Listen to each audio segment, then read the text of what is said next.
Hello gas. ఏంటి gas అంటుంది అనుకోకండి, నాకు గ్యాస్తో నిజంగానే తలనొప్పి వచ్చింది. చూడండి, బేసిక్గా మేము సోలార్ ఉంది కదా అని చెప్పేసి కరెంట్ స్టవ్లు వాడుతున్నాం అనమాట. సో ఇప్పుడు అందులోని 2 స్టవ్లు అనమాట. 2 స్టవ్లో కల్లా ఒక స్టవ్ పేలిపోయింది, పడేయాలని ముందు రోజు నైట్. సరే పేలిపోయింది కదా అని చెప్పేసి 2వ స్టవ్ ట్రై చేస్తే అది కూడా పని చేయలేదు, ఎందుకో తెలియదు. ఎలక్ట్రీషియన్ పిలిపించి ఇంట్లో చూపిస్తే ఎలక్ట్రీషియన్ ఏమో ఒకటి పని చేస్తుంది, ఇంకోటి పని చేయలేదని చెప్పేసి పని చేయదని పట్టుకుపోయాడు. దీన్నేమో ఉంచాడనమాట. ఇంకా అతను ఏం చెప్పాడంటే ఎలక్ట్రికల్ స్టవ్ అనేది ఎమర్జెన్సీ పర్పస్ కింద యూజ్ చేయాలండి, ఎక్కువగా దాన్ని యూజ్ చేయకూడదు, అది అంతా ఏమాత్రం ఎక్కువగా పవర్ అది ఎక్కువగా యూజ్ చేయకూడదు, ఇలాగే పేలిపోతూ ఉంటాయి అని చెప్పాడు అనమాట. ఇంకా అందుకని చెప్పేసి అవి తీసేసి గ్యాస్ స్టవ్ పెట్టాను. అందాక గ్యాస్ స్టవ్ పెట్టే వరకు ఏం చేశానంటే చిన్న సిలిండర్ మీద సింగిల్ స్టవ్, నేనేమో నానా కష్టాలు పడి ఆ సింగిల్ స్టవ్ మీద వంట చేస్తుంటే ఇదిగోండి ఈ రెండు వచ్చి మళ్ళీ కొత్తవో తెలీదు పాతయో తెలీదు, పక్కనే ఆ గిన్నె కింద అయితే మాత్రం దాని గూడు ఉంది, మళ్ళీ 2 వచ్చాయి, కొత్తవో తెలీదు పాతవో తెలీదు, అన్నీ ఒకేలా ఉన్నాయి పిచ్చుకలన్నీ.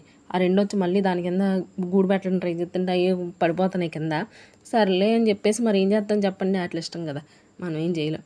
చూడండి, నేను వచ్చి వీడియో తెస్తున్నానని చెప్పేసి పారిపోయే చెట్టు మీదకి. ఇంక నీకు చెప్పి నాయన కరెంట్ స్టవ్లు పోయాయి, గ్యాస్ స్టవ్ దించండి అంటే షెల్ఫ్ మీద నుంచి దించారనమాట. దించిన మనిషి హెల్ప్ చేయాలి కదండి, అసలు హెల్ప్ చేయలేదు. నీ ఇష్టం ఏం చేసుకుంటూ చేసుకో అని చెప్పేసి చెప్పారు. అక్కడ పెట్టారనమాట. మొత్తం ఇప్పేసి మళ్ళీ దాన్ని అన్బాక్సింగ్ చేసి మొత్తం ఫిట్టింగ్ చేసి అన్నీ చేసేసి గ్యాస్ పెట్టాను. అంతే, గ్యాస్ లేదు అందులో. యాక్చువల్లీ ఆ సిలిండర్ సగం వాడేసి పెట్టాను అనమాట. ఎప్పుడు మేము జనవరిలోనే ఎప్పుడో మార్చాము, గ్యాస్ తీసేసి కరెంట్ స్టవ్ పెట్టాం అనమాట. ఇంకేముంది, తెర చూస్తే అందులో గ్యాసే లేదు, మొత్తం సగం సిలిండర్ ఖాళీ అయిపోయింది, అలాగైపోయిందో తెలియదు. ఏంటి సిలిండర్ పక్కన పెడితే ఇలా కూడా వద్దా అని నేనైతే షాక్డ్, ఫుల్లీ షాక్డ్. మీకైతే ఏమైనా తెలుసా ఇలా జరుగుతుందని? నాకైతే అస్సలు తెలీదు. సర్లే ఏదైతే అది అలాగైతే అది అయిపోయిందిలే అని చెప్పేసి పక్కింటి ఆంటీ దగ్గరికి వెళ్ళి ఆంటీని రిక్వెస్ట్లు చేసుకొని అన్నీ చెప్తే ఆంటీ గ్యాస్ ఇచ్చిన తర్వాత పెట్టాను అనమాట. ఇంకా ఫుల్ క్వశ్చన్ అయితే నా మోహన్ చూసారు, నా మోహన్ మీకు అర్థమైపోయి ఉంటుంది. అదిగోండి గ్యాస్ అయితే పెట్టేసా, చపాతీలు కూడా చేయడం స్టార్ట్ చేసా. దాని పక్కనే ఎదుగోండి కరెంట్ స్టవ్ ఇదనమాట, పాత స్టవ్, పని చేస్తున్న స్టవ్ అనమాట. ఇది పని చేయని దాన్ని బట్టి పోయండి ఆయన. అదిగోండి ఈ ప్లేస్లోనేమో ఇంకా కరెంట్ స్టవ్ పెట్టేయాలన్నమాట. నెక్స్ట్ కొన్ని రోజులు పోయిన తర్వాత పెడదాం అనుకుంటున్నాను, అప్పుడే పెట్టను.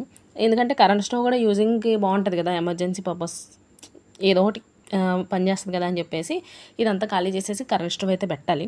నైట్ అయితే మాత్రం చపాతీలు చేసేసా, ఈరోజు చికెన్ వండేసా. మళ్ళీ కలుద్దాం అయితే, ఓకే.